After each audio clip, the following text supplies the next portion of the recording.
Bonjour à tous. Donc, je suis le capitaine de vaisseau Hervé Hamelin. J'ai le plaisir d'intervenir en première partie. Alors, comme toute première partie, ce n'est qu'une mise en bouche et l'essentiel, vous l'aurez avec l'amiral Vaujour. Mon objectif en tant que coordonnateur ministériel pour les questions de sécurité maritime est de vous dresser le panorama général des questions de sécurité maritime. Pourquoi un mandat de coordonnateur de ces questions de sécurité maritime? Parce que c'est au cœur de nos préoccupations et le ministère des Armées est un acteur très important dans ce domaine. Ce n'est évidemment pas le seul acteur et la coordination interministérielle est essentielle. Elle est essentielle lorsque l'on parle du Théâtre national avec le ministère de l'écologie de transition, le MTES, avec le ministère des Affaires étrangères, dès lors qu'on traite de sécurité maritime en dehors de nos zones de souveraineté. Les autres ministères, évidemment, sont régulièrement associés. On peut penser au ministère de l'Outre-mer, etc.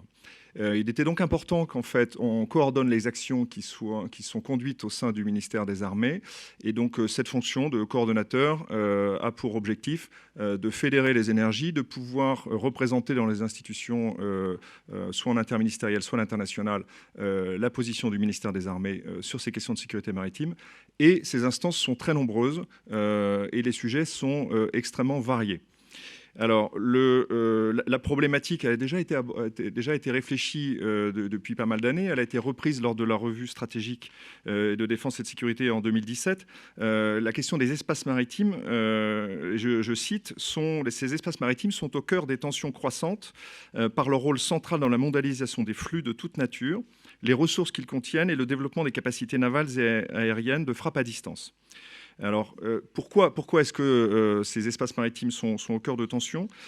Parce que finalement, ces questions de sécurité maritime sont intimement liées à plusieurs types d'enjeux.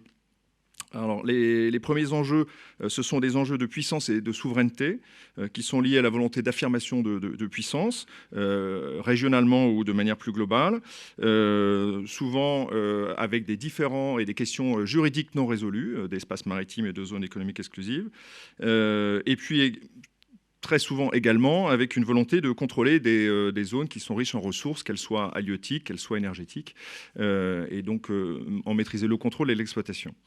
Au-delà des enjeux de puissance, on a aussi des enjeux environnementaux qui sont importants. On pense à Irma, on pense à la montée des eaux qui va concerner les îles du Pacifique. Ces enjeux environnementaux sont évidemment liés aux conséquences des changements climatiques, que ce soit sur les espaces maritimes côtiers ou sur la biodiversité marine, au risque de pollution liée au trafic maritime, l'exploitation de ressources en mer, les plateformes par exemple, ou encore liées à la raréfaction des ressources marines, en particulier halieutiques, dont dépendent de nombreuses populations côtières à travers le monde. Et c'est le cas, par exemple, de la région du Golfe de Guinée. Et enfin, les enjeux sécuritaires qui sont liés aux questions de criminalité maritime. Alors, sur cette carte, vous voyez cette image mondiale. On a des flux importants. Pratiquement 70% des flux commerciaux entre l'Europe et l'Asie passent par l'océan Indien. Donc, vous imaginez forcément que les zones autour de Singapour, l'Indonésie, mais également le détroit de Bab el-Mandeb, Suez et la Méditerranée sont des zones stratégiques, avec également de plus en plus de passages par le sud de l'Afrique. Les routes du Nord étant pour le moment assez peu exploitables et en tout cas pas rentables. Et c'est au bilan plus de 90% des marchandises qui circulent par la mer et cette tendance va se maintenir.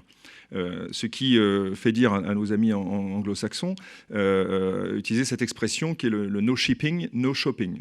Ce qui arrive dans les supermarchés, ce qui arrive chez nous vient pour la plupart du transport maritime. Or, ces espaces maritimes sont difficiles à contrôler, ils sont vastes, ils sont poreux. C'est donc la voie privilégiée à travers le monde pour de nombreux trafics illicites, trafic de drogue, trafic d'armes, trafic de médicaments, bois précieux, animaux. Et vous voyez tout de suite l'importance de l'action militaire face à ces trafics. Un des problèmes majeurs, et c'est pour se concentrer vers l'objet de notre présence ici, ce sont les problèmes liés au trafic et à la piraterie. C'est ce volet qui nous intéresse plus particulièrement aujourd'hui, avec la publication du premier bilan annuel du MICA Center, qui est le centre de veille et de coopération de la Marine nationale pour l'information maritime, et qui est basé à Brest, comme le rappelait Madame. Alors la piraterie maritime, c'est l'article 101 de la Convention de Montego Bay, la Convention des Nations Unies pour le droit de la mer, qui définit les conditions de la piraterie.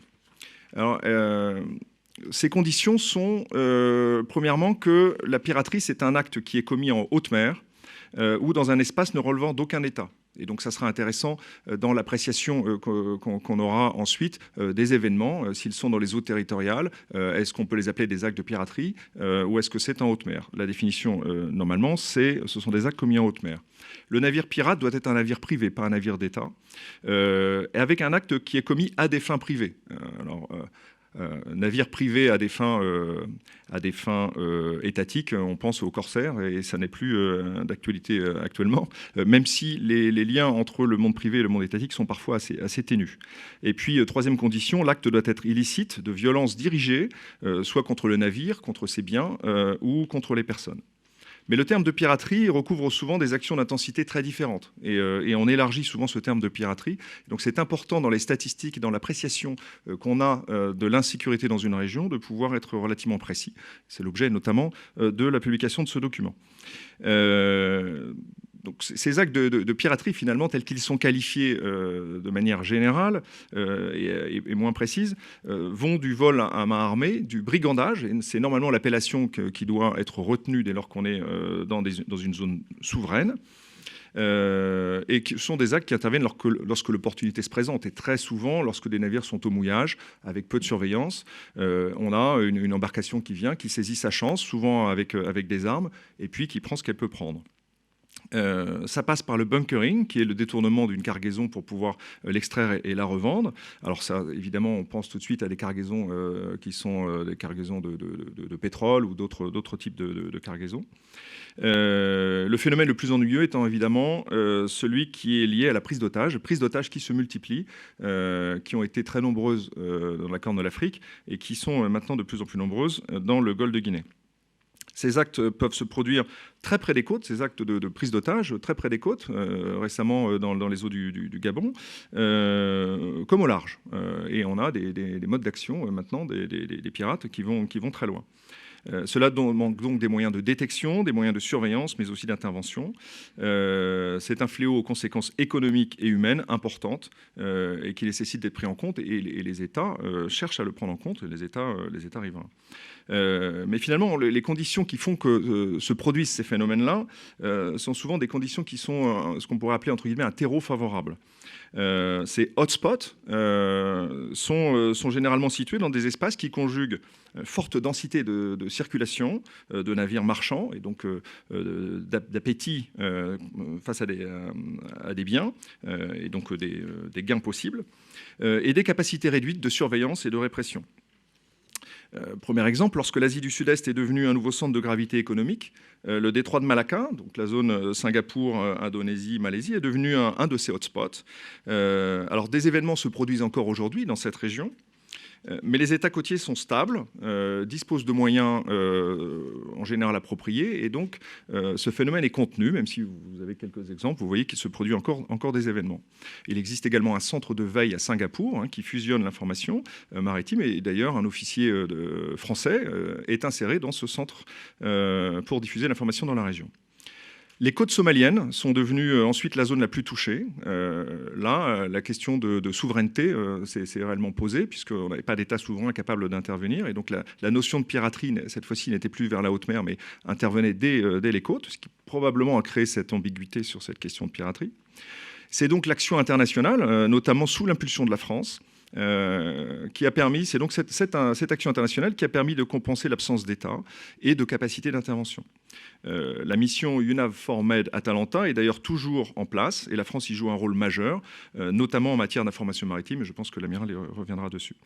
À présent, c'est le Golfe de Guinée qui focalise toutes les attentions, avec environ 90 incidents par an, 130 marins enlevés contre rançon, mais les chiffres évoluent régulièrement. Là, les États sont souverains, on n'est pas dans les mêmes conditions que la Somalie, mais il ne dispose pas encore de tous les moyens pour pouvoir intervenir efficacement. Alors dans ces moyens, dans ces outils, on pense évidemment à des radars, on pense à des navires, mais il y a aussi des processus de coordination. La piraterie, c'est évidemment un phénomène qui ne s'arrête pas à des frontières, qu'elles soient maritimes ou terrestres d'ailleurs, et la notion de continuité entre ce qui se passe en mer et ce qui se passe en terre est essentielle. Dès lors que vous prenez les otages, ils sont très rapidement ramenés à terre, et un des objectifs majeurs, c'est de les ramener à terre pour les pirates. Donc il y a besoin d'outils de coordination, d'outils juridiques, de formation, et on y contribue. Donc que faisons-nous justement? La France est très impliquée dans tous les volets relevant de la sécurité des espaces maritimes, tous les volets que j'ai exposés au départ, mais dont la lutte contre la criminalité maritime. La France, je le disais, a été impliquée largement dans la mission UNAVFOR Med Atalanta, UNAVFOR Atalanta, également dans des missions en Méditerranée.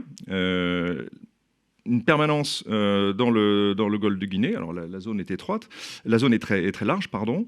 Et cette action dans le golfe de Guinée s'est traduite notamment par l'établissement de forums et un rôle moteur que la France a choisi de prendre aux côtés de l'Union européenne, et en particulier en mettant en valeur l'Union européenne l'année dernière, lorsque la France a été coprésidente avec le Ghana d'un forum qui s'appelle le G7++, Amis du Golfe de Guinée. Donc c'est un forum qui regroupe à la fois des entités politiques. C'est un forum qui est coprésidé non seulement par deux pays, un pays du Golfe de Guinée, mais un pays également du G7.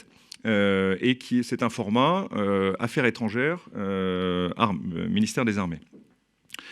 Cette action, elle a pour but de fédérer les énergies, de pouvoir faire dialoguer les différents acteurs, qu'ils soient les agences comme l'ANIMASA, qui est une agence qui a un rôle au Nigeria de protection, les différentes marines qui interviennent de manière très importante dans la région, mais également les bailleurs de fonds, les différentes organisations, et notamment les organisations africaines, la CEDEAO et la CEAC, puisqu'on parle du Golfe de Guinée. La France est aussi très active, je le disais, par des officiers qui sont insérés dans différents centres de fusion et d'information. Et la Marine nationale présidera un forum dédié aux questions de sécurité maritime, notamment en juin 2020, donc dans les mois qui viennent, qui sera à La Réunion et qui réunit l'ensemble des acteurs navals, ce sont les marines de l'océan Indien, mais également des marines observatrices qui seront présentes. Voilà. Donc ce besoin de renforcer nos capacités d'une action continue en lien avec l'Union européenne qui s'intéresse à ces questions par des programmes, qui soient des programmes de financement, d'architecture ou également de mise en place d'organisation et de coordination des moyens, volonté de coordination des moyens. Cette action est une action donc volontariste dans laquelle les armées jouent un rôle très important, que ce soit les domaines du spatial, le domaine aérien, le domaine terrestre. Je vous parlais de cette continuité entre l'action qui est à terre et en mer. Évidemment, la gendarmerie et les différents services jouent un rôle très important. La marine est évidemment au cœur de ces questions maritimes, ce qui me permet de laisser la parole à l'amiral Vaujour, qui va vous parler plus précisément de ce dispositif et de ce rôle de la marine dans la piraterie, la lutte contre la piraterie.